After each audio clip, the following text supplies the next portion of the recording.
At this time of year, we're all experiencing some form of Super Bowl fever. But there's a lot more than good football and clever commercials in store. There's a lesson for business professionals. In this video, I'll discuss what business teams can learn from watching football.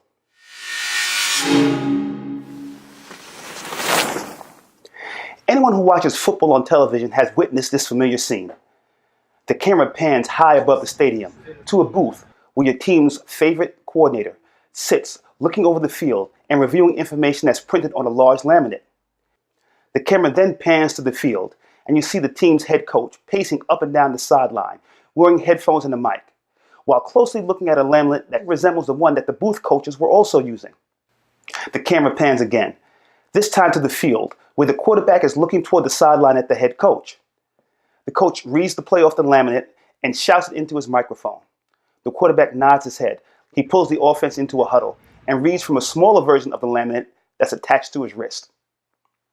The offense breaks from the huddle and lines up, ready to execute on a play that was communicated from the booth to the sidelines, to the quarterback, and finally, to the entire offense.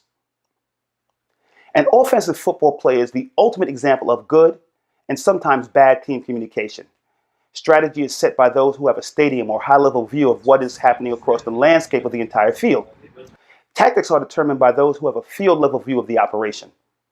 The real challenge, however, comes when it's time to actually execute the play.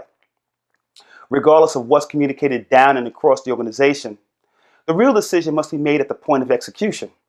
The communication approach that takes place every time a football team runs a play is not much different than the communication techniques that corporate teams must use if they hope to be successful. Vision and strategy are communicated down from corporate executives to various levels of management in the company. Management then makes the tactical calls on how to execute these strategies. When implementing these strategies, however, the employee who's on the field is likely to face conditions that were not anticipated or planned for by the executives in the booth. When this happens, the employees must make a decision. Does he or she do just as they're told, or do they call an audible and make adjustments? If they choose the latter, the communication approach is similar to the one that's used in the football scenario. Like the quarterback waving his arms frantically, the employee must get the entire team's attention so that everyone knows that on this project or in this situation, the team is deviating from the original plan. Like the quarterback waiting to see that his wide receivers acknowledge that they understood him, she must continue to communicate until she is sure that everyone has heard her and that everyone is clear about what they need to do. Once the project is complete, the team only has a short amount of time to prepare to repeat the process all over again. Is your team ready for kickoff? This is Dr. Kaliym Islam.